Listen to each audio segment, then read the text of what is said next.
Sing a black girl's song. Bring her out to know herself, to know you. But sing her rhythms. Caring, struggling, hard times. Bring her out to know herself.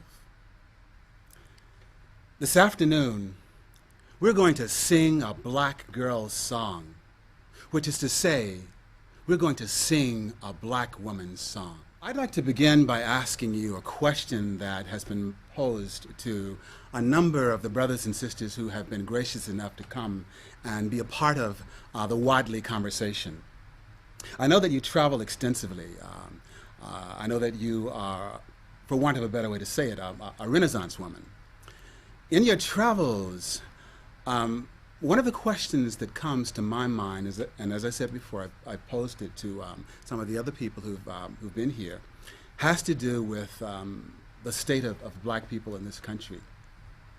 And I was wondering, as you've traveled throughout this country and throughout New York City, how do you assess the present state of black people, and particularly, how do you assess what's happening to black people in Harlem?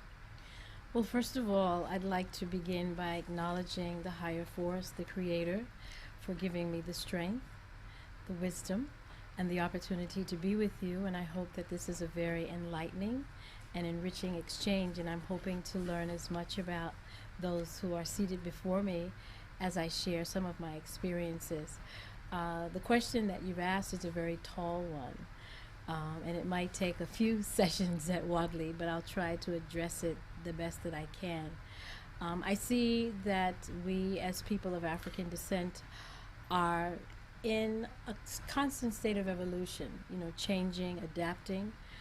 As we know, our history began in a very royal way because we come from richness. We come from a background of kings and queens. Very often the history, as reported, started us off as being people enslaved. That experience, nonetheless, is something that we have to reference because it's a place from which we have sprung but don't have to become stuck. Unfortunately, some mindsets are still shackled and may not be stepping up to the plate, as it were, to address some of the issues that affect us. Their education, economics, they have to do with, to some degree, the breaking down of family structures, creating interesting opportunities for young people to apply that tremendous amount of energy that they have. I think we have to go from what we know, and what we know comes out of the richness of our cultural background, and we have to return to those traditions, doing the kinds of things and practicing the kinds of customs that have made us grand. I don't think that technology needs to be an excuse for not knowing a recipe that's been passed down from your grandmama's mama's mama, or not letting yourself be limited to the latest lyric and not remembering a proverb or an old saying that might have been passed on. My passion for folklore and our old tradition is always up front for me. When we speak about conditions, as I said, it's a very tall order. And I think skin privilege has kept us out of some opportunities, but again, that needn't be an excuse for not trying. It shouldn't be an excuse for not seizing whatever opportunities that might be available to us as a people. As relates to our community specifically, there are a lot of changes. We see some development. To some degree, it's welcomed. I hope it's not at the expense of the many people who have made Harlem's signature. And I know that discussion is one that's also on the lips of many. I think we have an obligation to pass on to the young people a legacy of truth, a legacy of being able to know how to do things and to be confident in that ability to do things. And they're the ones that are going to be receiving the baton from me and others. So I hope that they have to start modeling themselves. We can't expect them to be greater than the sum total of what we're leaving them with. So we can't blame the young people. But I'm looking to them. I hope that there's some brightness on the other side. But I know that there will be some more struggle, and probably folks making a lot of noise about the disproportionate way in which the pie is being sliced. That's a pretty long answer, I know. But Yes, but I think it's one that was quite clear and one that was timely and necessary. If you had to determine which of the myriad issues that affect us, if you had to look at those issues and pick a few that were most salient in your mind, which ones do you think are most in need of attention? When I think of what's happening to the Harlems of this country, and when I think about what's happening to black people, and in particular black women, with the epidemic of AIDS in our community, the fact that black women are disproportionately impoverished in single parent situations, the fact that there's a significant rise in the population of black women in the prisons, those things are quite distressing. And in the conversations that we have with our brothers and sisters here in the community, oftentimes those conversations are broached, but we don't have enough time to really talk about them and to digest them and to try and make some sense of them.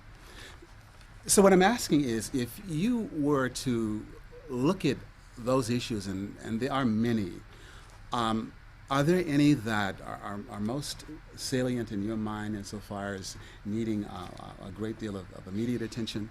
well, I think the issue of one culture continuing to be the mindset of dominating another continues to prevail. You know, there's unfortunately a constancy, revolving nature of acts against humankind, often perpetrated by people of other cultures, police brutality. We've had certainly some very sad headlines in the news about the loss of many lives, due to those who are, quote unquote, supposed to be keepers of the peace in our community. I happen to have been working for the past 10 years with a community-based organization that serves formerly incarcerated women in recovery. And sadly, I've met hundreds and hundreds of women who are going through the system, and in many instances there for numbers of years, and often for nonviolent offenses. Sometimes it's a matter of survival. There are people walking the streets who've done things far worse, but perhaps have money for lawyers or are protected in some way from having done crimes and not having to do time. And that doesn't mean that I am in support of people committing any untoward acts, of course, but I know that some of those actions are often driven by lack of opportunity. And again, coming back to education, we witnessed one of the greatest frauds in this so-called democracy by the election that took place just a few months ago, and it's something that I still can't connect with. We have people who are serving time just because of their political ideology. So we don't have access to those minds. You know, people like Mumia Abu Jamal and many, many others. I do know that there are not enough activities that challenge the fertile minds of young people, which I think have them looking to others who may have the bling bling, but nothing on the brain. You know, they may, and I listen to all of the music. I enjoy a lot of it, but I would like for some other options to be there, so that they could look to see, to maybe want to aspire to be like a brain surgeon, or to aspire to take care of some of the social issues that are plaguing our communities. The housing stock now is being outpriced, away from the ability of many people who've lived in this community. One of my pet peeves is the fact that we don't have any artist housing in the community. So sometimes, even if young people were, as I've heard, some of these students here at Wadley are actively involved in doing theater, They might think of theater not being a viable career path, because it doesn't seem like something that can be money earning. And I certainly know that Broadway and off Broadway is full of the regurgitated old plays that they keep doing over and over. Why can't there be a livelihood for our expression? If I can interrupt for just a second, and apropos of the observation that you just made, when I think of this past generation, and when I think of Harlem, I think of people like Paul Robeson, who made a conscious decision to use their art to articulate the concerns of black people. I think about people like Bob Marley, for example, or even some of the music of Marvin Gaye. These brothers and sisters made a conscious decision to use their art as a weapon to elevate the minds of black people. Oftentimes, when I'm listening to a lot of my brothers and sisters today, I don't hear that commitment. I don't hear that clarity. Indeed, there's been an argument which pitted certain, or a school of thought which said that art is just for art's sake. And if you juxtapose that with another school of thought which says that art should, in fact, be political. As an artist, as a storyteller, as an actress, why do you think that chasm somehow has developed between many of the artists of today and those of Paul Robeson's generation and those who reflected the energy that we can find in a Paul Robeson? Or do you even think that's important? Well, I also have to say, in defense of a lot of the music that the young people are looking to and supporting, they're not being offered alternative opportunities. Okay. And I must say, I see a very strong support system. They put one another on, so like the people in their camp get a chance to perform and record. They buy houses for their grandparents. They buy houses for their mothers. And there is a support network within that medium. But I also have to acknowledge the fact that a lot of what they're saying is a reflection of the times that we're in. And there may be messages in the music that are discomforting to the ears of some, but to a large degree it does reflect some of what's going on, as Marvin Gaye did at the time, as Curtis Mayfield and others have done, as Bob Marley has done. Pardon me for interrupting again, but a good friend of mine, he always admonishes, not me necessarily, but those of us who somehow look at what we see happening and unfolding in front of us as being negative. He holds our generation responsible for that. Yes, he says that we dropped the ball and we didn't do what we had to do. If we did do what we had to do, perhaps this chasm and this little this madness that we're kind of referring to would not exist. How can we pull this back to center? How can we give these young brothers and sisters the food that they need to go on and do what they have to do? Well, I know that, and I have to really respect the challenges that many teachers face, answering that bell in the morning, especially being underpaid. That's not a reason not to serve at your ultimate best, of course, and I'm sure the majority of the teachers do. But I think a lot of education has to come from community and family. I think we have to have a greater presence of family in education, programs in schools, some like I'm currently involved in intergenerational programs through Significant Elders, where we involve parents, grandparents, the children, and the teachers. So some of the morals and the way things used to be at least are imparted to a degree and hopefully making a difference. There are young people that I work with that are now involved with me in facilitating programs at a nursing home, and sometimes working with people who these young people might see as perhaps not being quote unquote all there, but I maintain that there's a light bulb on sometimes, and I just want to be there when that watt is on to receive whatever it is they have to share. And I think there are people that we're walking by up and down the streets every day who've had incredible life experiences. And many times when I'm in these senior centers in particular, I mean, I meet people, who knew Cab Calloway. I meet people who played music for Catherine Dunham.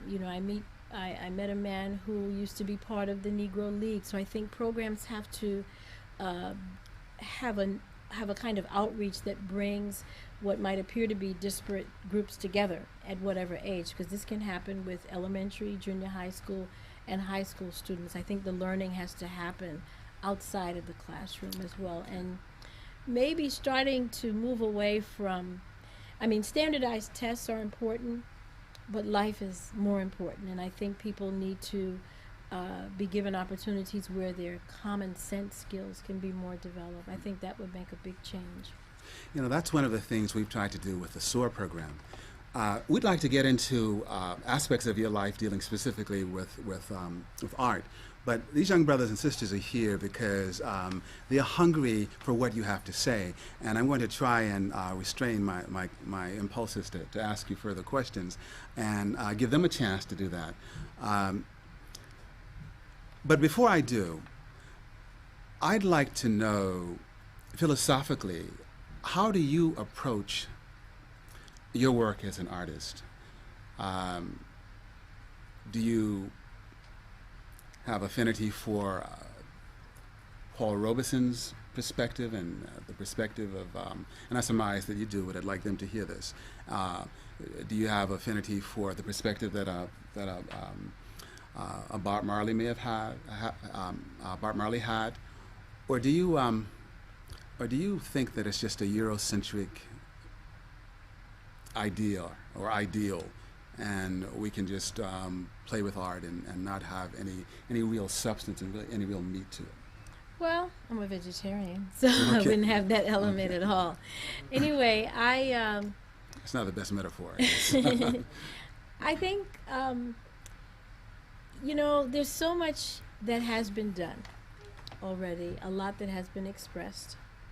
The fine art of storytelling, which is the lane that I'm in most of the time, makes for so many possibilities, because I see stories in all kinds of experiences, family stories, community stories, the history of our community as a story, the lives of children growing up, adults reflecting.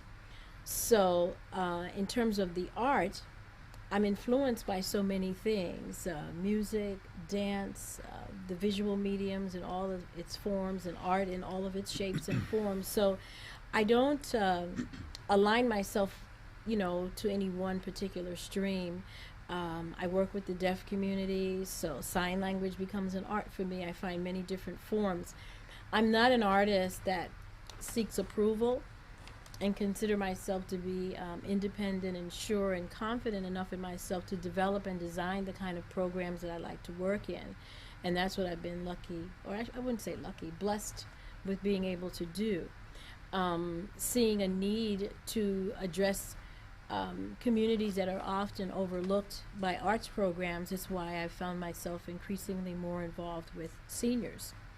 And they just have so much to tell, which is the name of one of my programs, that I just relish the opportunity. And I'm hoping that young people will pick up on that and go to the source and dip into the well where this knowledge is. If I were to list influences, there would be so many, whether they be actors, sculptors, because as I said, I love and enjoy all forms of art. So I'd be hard pressed to choose any, but I certainly do embrace the freedom to express. I don't think art should be censored. Of course, I would like to hope that it's tasteful and that it serves a purpose in terms of educating, and that it should be beautiful and something that's accessible to all people that would want to partake in it. So, as I said, I wouldn't necessarily choose anyone's creative philosophy, to say that I embrace totally, but certainly borrow a little bit from all the greats as well as some of those emerging. I imitate and try to learn from young people. I watch the dances that they do. I certainly listen to their music. Ray J and DMX and Jay-Z and all of them people. I listen to everybody because I want to know what folks are saying. You know, I make comparisons. I listen to the lyrics to kind of get a sense of what's going on in their minds. You know, what's on the easel. You know, what that picture is going to be, how it's going to impact.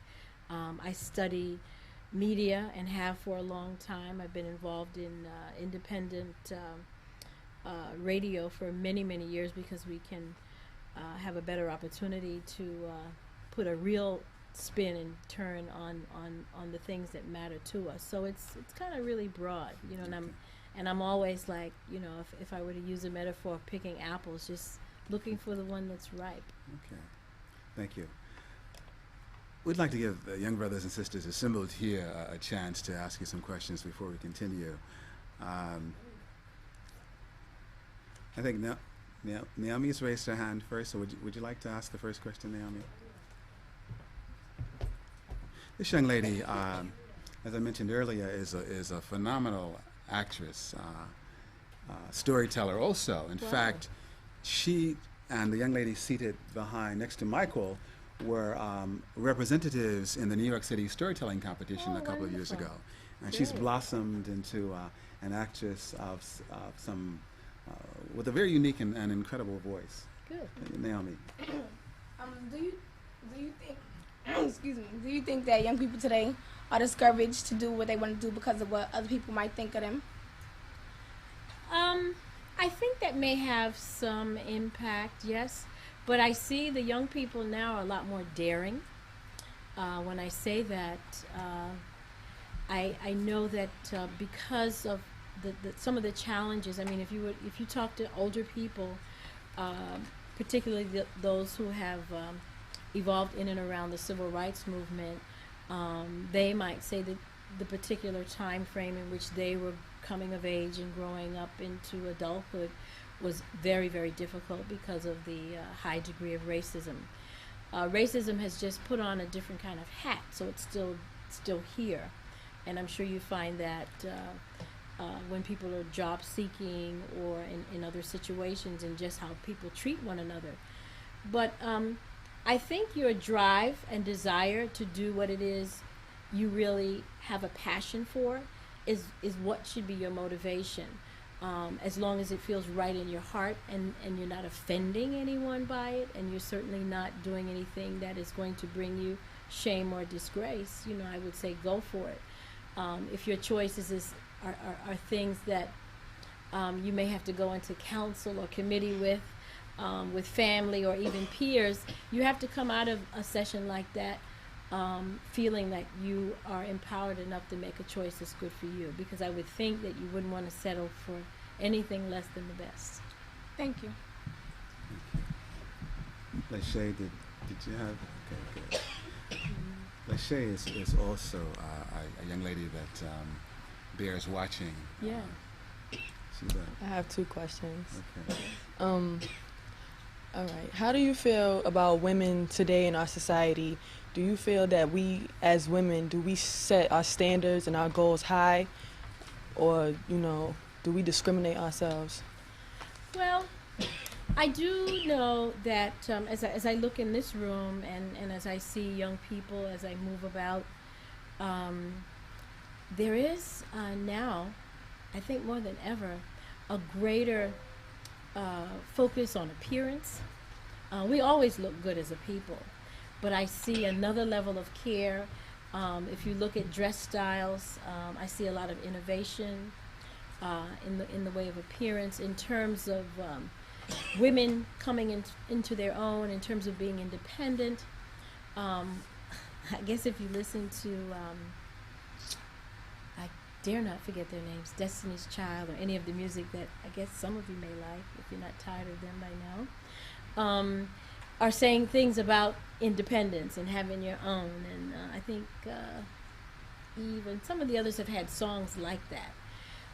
That speak to the fact that young sisters want to be able to pay their own way to a degree. So I don't see them maybe like taking a back seat in any way, and I want to feel that way because some of us have worked very hard, not necessarily to be behind or in front, and not even equal, but to be just right, and to be able to have an opportunity to share whatever there is, and certainly not have bias visited on us because of gender. Okay, thank you. And my next question was, now you said that you listen to the music that we listen to nowadays, and you listen to the lyrics. Mm-hmm. Now, do you feel that men mistreat women in the way they describe us in their music and songs and stuff? They put us down and stuff like that. Well, I know a lot of the songs tend to be autobiographical from experiences that the artist may have had, but we have to listen to all of that music and know that it can't possibly represent every kind of experience and every individual and every kind of person. I'm listening now to India Ari, that song about Video. the video. But she also has another track, Faith, Courage, and Wisdom, which is a very positive song. Jill Scott, and there are other artists who are making other kinds of statements. So there's lots of different kinds of music, and I think it was there was a Broadway production in which Ruth Brown appeared, and she's a R&B singer from many years ago who is still active in the arts. And she, in the Broadway production, there was a song that referenced a chair. The chair was used as a metaphor for saying, I'll cut to the chase, something if you can't really afford to sit in it, you shouldn't be there. And it was still implying that she wanted to be in the company of someone who could take care of her. And, here we are generations later, and sisters are still singing songs like that, but that's not all we're saying. And those just represent a few statements. There are a lot of women doing very positive things who are achieving in education, in government. I was just watching the other day. There are women achieving in sports, as well as men. Of course, we're not leaving you out. But certainly there is an opportunity for excelling in all kinds of ways, and lyrics needn't limit us. We don't have to be that which is being stated, in a song. We can rise above that and shine. Thank you.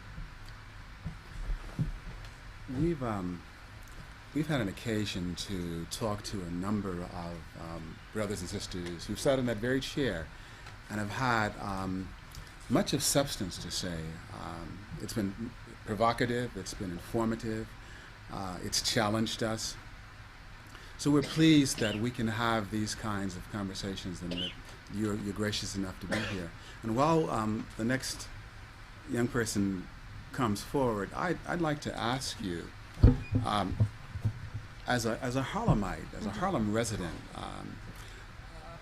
I dare say that you've witnessed some of the changes that have occurred here. And it goes without saying that much of this change has been the antithesis of who we are as a people. In fact, I was having a conversation yesterday with a parent who was quite concerned and emphatic in her assessment of what was happening right here in Harlem and in this community. She felt that Columbia University was trying to take this school and these streets, and that the energy that's afoot does not bode well for us as a people unless we can rally and pull ourselves together to combat and face this energy that's trying to snatch some of our soul from us. What would you say to these young brothers and sisters that likely will have to face this kind of onslaught? How can we prepare them to deal with what's coming? Well, certainly I have to place a tremendous amount of emphasis on education, to be able to also participate as you're aspiring to higher learning, to learn about your community, not just to live in it, to look at what's happening with development, to attend community meetings. You need to be active in your block association, things like tenant councils. Those kinds of meetings really tell you in some instances, what's going on. When you watch the news of things that are happening in other communities, it's not too far from our doors, and these things have been happening in urban areas all around the country. But again, a lot of the properties that are now being acquired and contested by some was available to the generation before these people arrived, and some of us didn't do anything about it. And we need to be more proactive as opposed to reactive, because a lot of times by the time the voices gather in unison, unfortunately it's too late. You know, some things have been signed off on. After what happened in the past election, it's kind of hard to encourage young people to trust that process, you know, because as an adult, I don't know how to explain. I mean, I know what happened, but I don't know how to re-spark their interest in feeling like they could be a part of that change, except to say, well, that happened and we shouldn't throw up our hands, and we have to find some kind of collective power within our own ranks, you know, in the same way that you would all gather together and go to a concert to see somebody. You might have to, you know, gather together to see, well, like what can we do if we wanted to have some kind of community activity, or to arrange for speakers to come and help us to learn about things. If you're hearing that resources and funds are being made available for young people to learn things, well, aren't those funds part of what our parents and what taxpayers pay and what we're entitled to? Can we find out if we can have access to that, so that you can have meetings about other things that will at least offer you the hope that you will have a stake in your community? Because I don't think we should just be occupying and hopefully not feeling like one day we may only be visiting here, you know, or be on a tourist bus saying, well, you know, this used to be, you know, and I used to, you know, we certainly don't want that. We only have about 5 minutes remaining, but I'd like to give some of the brothers here a chance to ask you some questions before we have to bring some closure to this conversation this afternoon. Okay. Okay. While they're getting their thoughts together. Okay, Heather. You were saying you listen to poetry and stuff like that too. Yes. Like, what do you think the difference between like black poets and rappers? Like, what is the difference between their lyrics? Actually, not all that much, because I mean, it's writing, you know. I don't really make a distinction, you know, and I mean, there are a lot of people who probably practice the form that would lock it into some kind of definition. Poets are often speaking in beautiful ways of how they describe things. I keep referring to, I guess, some of your music. There's a video that I like that I think it's Common and Erykah Badu. To me, that's lyrical poetry. They're often, and what's his name? I think he's got everybody wearing these raps, music, what's his name? Soul, yeah, him. Lyrical poetry. Even even if it's about something that we need to wake up to, you know, as some lyrics may strongly suggest. To me, there's not really much of a distinction. Recently, Sonia Sanchez and a number of other poets and writers, I think, re-recorded some of Tupac's lyrics and added their own. And some of them are now, you know, hailing him for his incredible talents as a scribe and writer. So I don't really make a big distinction. So I hope that no one is telling you that anything that you are creatively thinking about doesn't warrant the same kind of consideration as someone who's officially a poet. Yeah. But I don't make a distinction. I just want to know, because a lot of people have different objectives to that. Yeah. So, all right, thanks. It's all good. You know, I've been holding onto this paper, and it has a thought that I wanted to share with you. And as we draw to a conclusion, it's it's something that Zora Neale Hurston said, and as an artist, I thought that you could respond to it and be appreciative of it. And she's talking about the creative impulse and that muse which, you know, whispers in our ear and compels us to dance and to write and to sing and to tell stories and to act and to embrace the truth. She says, the force from somewhere in space which commands you to write in the first place gives you no choice. You take up the pen when you are told and write what is commanded. There is no agony like bearing an untold story inside yourself. I dare say, in my limited knowledge of you, and from what I've heard of the young brothers and sisters here, that all of them have stories. And I would just hope and pray that they can find the wherewithal to tell those stories. And so in conclusion, if you will, in your own way, if you could just let us know what you would like these young brothers and sisters sitting here in Wadley, these young brothers and sisters who are trying to make their way in the world,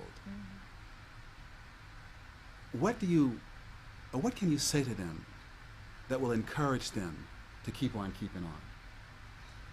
Well, I will go from the place from where I began, and that is to say that just remember that you have evolved from royalty, that you are in this universe because of the magnificence of a higher and greater being. The face that you see in the mirror is a reflection of the parts of that being who is responsible for your being here. And you have an obligation to want more, you deserve more, but you have to prepare to receive it. I encourage you not to be discouraged, not to let failure be your friend, and if you happen not to succeed at something that you've set out to do, check yourself and try again. That's an old adage. Just know that this society, while it might appear on some levels to have cards stacked against you, you have the breath to blow them down. And the hand that you're dealt, you can work with it. You can exchange some of those cards so that all those kings and queens that you are will remain in your hand always. And I wish you the best as you pursue that. Thank you for coming. Bless you. And hopefully we can have you back here again. Thank you so much. Thank you. Thank you all. Thank you.